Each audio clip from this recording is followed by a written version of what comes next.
So Bode Baba Ki Jai. And I'm just going to put this over here a little bit.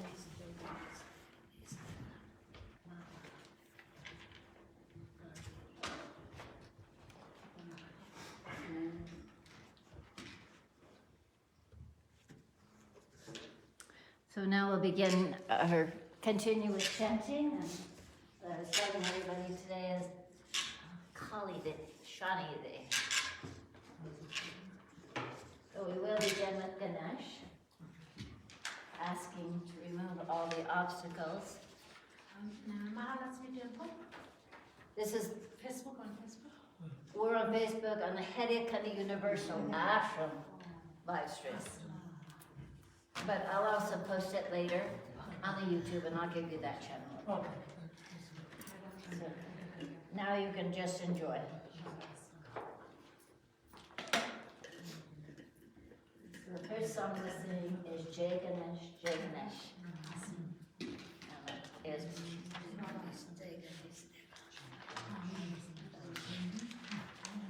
so that's number 23 in this book, and it's on page 7. Or, excuse me, page 89. 89, yeah. And Jai Ganesh are your people.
we'll do number 3, Chamundaye. Number 3, chant 3.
Would you like to sing one more song, or should we do our discourse? Huh? Yeah, one more song. One more song, okay. Do one that everybody knows, Yes. maybe. How about number 1? It's a pretty common.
Saraswati Mata Ki Jai. Ma Saraswati Mata Ki Jai. Ma Kali Mata Ki Jai.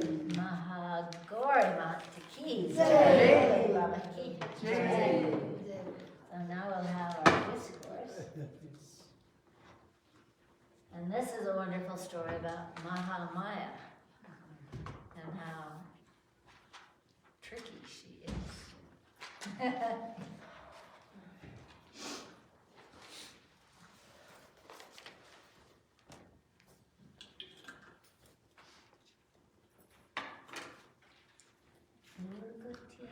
So, we read throughout the Navratri, the Srimad Devi Bhagavatam, which is quite bad. And I have, after reading that several times, I have a condensed version, which is much easier to read from. And it's more in the English that we understand here. But this is a very beautiful story that I think is very fitting for all of us during this time of challenge and confusion, perhaps. So, Narada, who's the son of Brahma and a great sage, he's going to be talking to Lord Vishnu.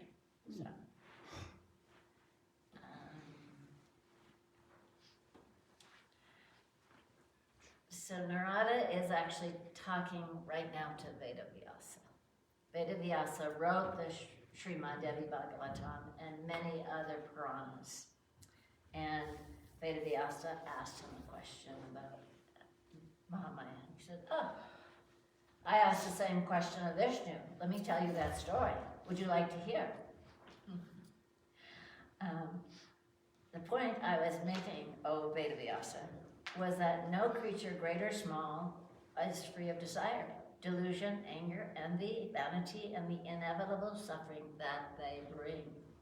All that exists is pervaded by the three gunas of the nature of sattvic, rajasic, and tamasic. Everything that happens in the three worlds is by these three essences of nature. All existence is Maya, Vedavyasa. Why, once I was walking through a forest with Bhagavan Vishnu. Suddenly the strangest transformation came over me. Would you want to hear what happened? Narada asked Vedavyasa. I would indeed, cried Vedavyasa eagerly, for your stories are marvelous. The power of Maya is incomprehensible to the wisest of the wise. Once I was seized with an irresistible urge to go see my Lord Vishnu. I set out from Satyaloka, my veena, so Narada is the one who's always carrying the veena in the hand and plays incredible music. Set out from Satyaloka with my veena in my hand and went by Rishi Marga to Sveta Dvipa, the blessed island where Narayana dwells, or Lord Vishnu. I went singing my favorite samas hymns. Soon I walked into Vishnu's presence, and my heart was full. He was illustrious and four-armed, and the Sudarshana chakra was in one of his hands. His presence was of a great fresh rain cloud, and his skin was smoky blue, the hue for which he was known as Shyama. He wore folded silk and had a great ruby around that shone like a red star on his deep chest. He wore a sparkling crown on his head. But, Vedavyasa, he wasn't alone. Lakshmi was with him. She covered herself quickly when she saw me and ran into the next room. I offered Vishnu the garland of wild flowers I had brought for him and said, Lord, why did Lakshmi, leave as soon as she saw me? I'm a rishi and I'm a master of my desires. That sounds like a setup. Vishnu said, as Lakshmi was, a woman should never be seen before another man, whoever he may be. Narada, the greatest rishis are deluded by Maya. Why, you have music so much, you love music so much. Isn't that muse sensual? Aren't the sweetest songs into Maya's enchantment? Maya is mysterious and subtle. Narada, no one has ever conquered Maya. I was amazed. I said, what is this Maya truly like, Lord? Show me. Show her to me. Maya's everywhere, Narada. Her name is the three gunas. She is the foundation of all of existence. But if you would like to see her, come with me. He summoned his brilliant Garuda, his vehicle, with just a thought, and we climbed astride the great eagle. Vishnu spoke no word to Garuda, but he knew where to go instantly. Swift as the wind, he flew up across the continents, over mountains and jungles. Rivers laid like threads upon the earth, villages and cities of men, fields like emerald carpets, tanks and lakes, herds of deer and elephants, lions, panthers, all together to a place near Kanuj. There was a crystalline lake there, overgrown with more vivid lotuses. All sorts of wild birds swarmed on that banks and on its clear surface.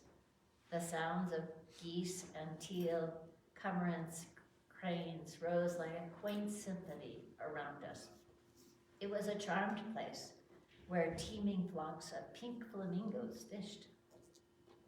Garuda set us down softly, and Vishnu took my hand and said, "Come, Narada, let us bathe in this lake. You go first, and I'll follow you." I gladly set aside my deer skin and my veena and walked into the water. I tied my hair up, pulled up some goose grass that grew conveniently near, and performed Archmanan. The water was cool and invigorating and scented sublimely with the lotuses that grew on it. I plunged in, and I began to bathe. After my first immersion, I turned and I saw Vishnu gazing at me with a strange look in his eye. I felt the queerest tingling in my body, and I looked down at myself. I cried out. I had turned into a woman. I stood thunderstruck and saw Vishnu pick up my veena and my deerskin. Smiling, he mounted Garuda and flew into the sky. As he went, it seemed he took my memory with him, for I no longer remembered who I was. I forgot all about Narada and his veena. Why, I even forgot about Lord Vishnu. In a daze, I came out of that lake, naked and ravishing, too, and sat on the velvet moss of the lakeside, gazing out over the breeze-swept water, wondering who I was and how I'd gotten here. Then I heard horses' hoofs behind me and turned to see a handsome king staring at me. He called to me, "Lovely one, who are you? Are you a Nagina or a Apsara, a Gandharva or a Devi? Whoever you are, do you belong to any man? If you don't, please marry me, for I have lost my heart to you." So said Narada to Vedavyasa. Narada continued his amazing story. The king's name was Taladvaja, and when he proposed to me so forthrightly, I thought earnestly for a moment and said, "I don't know whose daughter I am. I do not know who's my father and mother at all. All I know is that a dark man brought me here to this lake. He also has gone away, and I do not even know where. My lord, I don't even know my own name. I am an orphan, and I am lost and helpless. Will you help me?" The king asked a golden palanquin to be fetched, some fine silk clothes for me, and he took me to his house with him to his palace. Muni, you will understand, I no longer knew who I was. Within the week, on an auspicious day, the king took me for his wife with all ceremony. The king named me Sabhagya Sundari, and I was dearer to him than his life. Day and night, he wanted just to be with me, and he was a handsome king, and we spent most of our time at passionate affairs. We would both drink, and we also drank Haidakhandi, and he ranged the kingdoms together, city and forest, lakes, green banks, wooded hills in the flush of our love.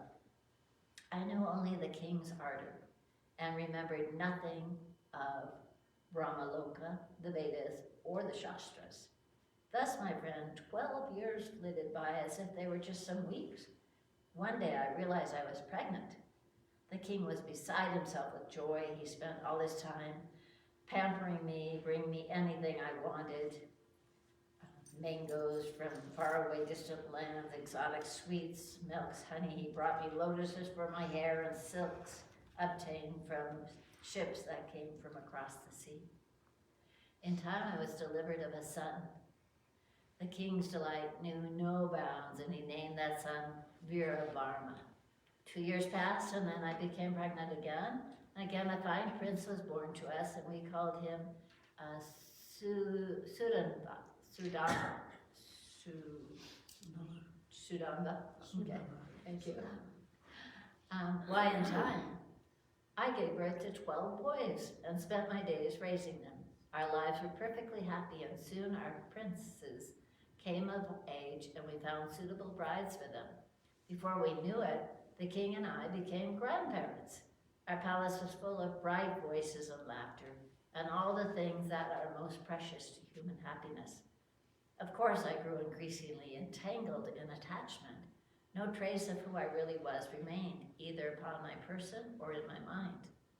Only when any of my children were ill did I suffer, but soon our sons and their wives did fight amongst themselves sometimes,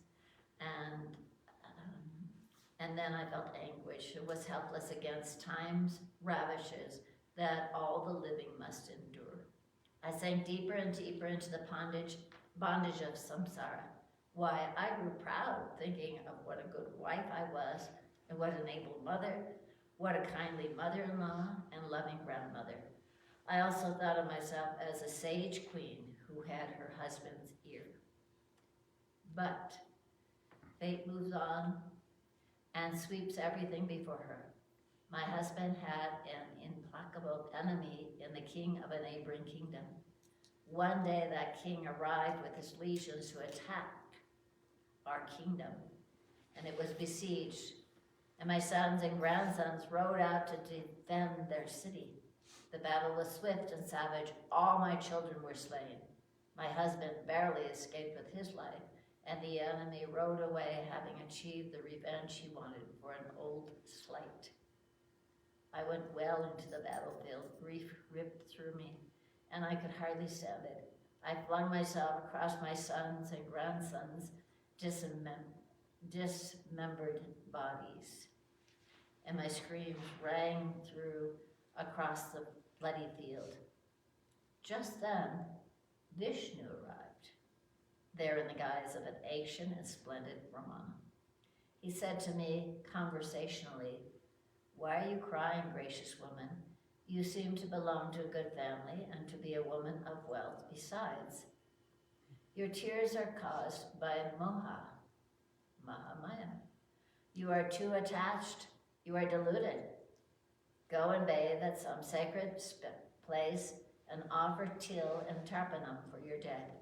Stop tormenting yourself, beautiful queen. Come with me. I will take you to an auspicious tirtha, not far from here. If you bathe there, you will find peace." I rose and followed that illustrious Brahmana blindly, and with me was my stricken husband. I could not for the life of me tell why I went, except that I was desperate, and somehow felt this Brahmana would ease my anguish. We arrived at the lake called Pumantirtha. The Brahmana said to me, "Go and bathe now. Just think that you have lived 1,000,000 lives before this one. In each one, you had sons and daughters and grandsons. Tell me, for which of them will you grieve? All this world is an illusion, dear lady, more than you know. Embodied souls inherit suffering, anguish, and little else. Enter the water, it will bless you with peace. He stood on the bank with a faint smile on his lips. My eyes swimming with tears, I walked into the lake. As I immersed myself, strange calm washed over me, in a tide as if a sea of peace swept me away from my grief. I rose, fluttering from the water, and lo, I was Narada again, the Lord Vishnu, who was also himself, dark blue and clad in bolded yellow. He stood smiling at me and cried, "Ah, Narada, you are taking your own time with your bath. Come on now, hurry a little. I have stood here for a very long time." The king was astonished to see Narada Muni, with tangled jata piled up on his head, wade from the lake into which his queen had gone for a bath. For a time he had quieted his grief over our children's death, but now he began to wail loudly, "My love, where have you gone? At first I have lost my sons, and now my queen is snatched from me. Have you drowned yourself in grief? Or does a shark or a crocodile lurk under the lake? This is not the time to abandon me, my queen. How will I bear my sorrows without you at my side? Ah, my life is over. If only men were allowed to commit sati when their wives died." Now Vishnu spoke gently to the king, saying, "Haven't you ever read the Shastras, O king, that you succumb to sorrow like this? Haven't you learned the union of wives and sons in this world is momentary, like people crossing a river in boats meeting? All that happens in this world is by fate. It is no use crying. This is where you found your queen, and now you have lost her here as well. What time gave you, is now taken from you. You never really knew who she was. It is like the tale of the crow and the towel fruit. You gained her magically, and so too you have lost her. Don't cry anymore, king. Go home, and know that time rules you. No man can conquer time. Not for all your tears will your queen return to you. Go back to your city and rule wisely. Tread the path of yoga and find peace for yourself. Everything in this life is transient. Only the truth never changes. It is rare to be blessed with a human birth, O Kshatriya. A man should do everything in his power to attain moksha, liberation." The king, who was in the grip of such shock, grew calm at what Vishnu said to him, though he still only saw Vishnu as this bright Brahmana. The king bathed in the lake and returned to his city. There he slowly gave his power into the hands of his grandsons that still lived, and then took sannyas in the forest, where one day he did gain nirvana. When the king left Vishnu and me, Narada, beside the magic lake, the Lord began to laugh heartily, and I said to him, "Vishnu, Maya is powerful indeed, but Lord, how did I lose my memory so entirely when my soul was my own all the time? For how else could I remember every moment of Sabhagya Sundari's life as I do? Yes, every moment, and I blush to think of many of them." Vishnu said, "There are more dreams and lives in your body than you realize, Narada. They all exist together, for the mind is a miraculous thing, and it is much more than any man realizes. The mind itself is Maya. Muni, when you sleep, do you remember what you dream? Yet while you are asleep, all that happens in your dreams is real enough, isn't it? All lives are dreams of one kind or another. They are all the work of Mahamaya, and Maya is inscrutable, even to me, Lord Vishnu." With that, we mounted Garuda again and flew back to Svetadvipa. And Narada Muni said, this is Vedavyasa said Narada Muni to me, Vedavyasa, "We always live in the midst of fathomless mystery, and try as we will, we can never comprehend it with our minds. We can only surrender ourselves in bhakti to God and to the all-merciful Divine Mother, Devi Bhagavati." Jai Mahamaya ki Jai. Vishwari Mata ki Jai. Bole Baba ki Jai. Any questions or comments? No. It's a strong one. But for me, it makes me think. So now you're all welcome to sit, meditate more, or go out and have some lunch out in the lawn with some chai and everything. Thank you. Namaste. Huh? Or you can have at least one cup of chai. Yeah, we already had the cups. Okay. That was a good story. And I'm Real just good gonna story. take this up to mothers, so everybody can have mother's darshan for a moment.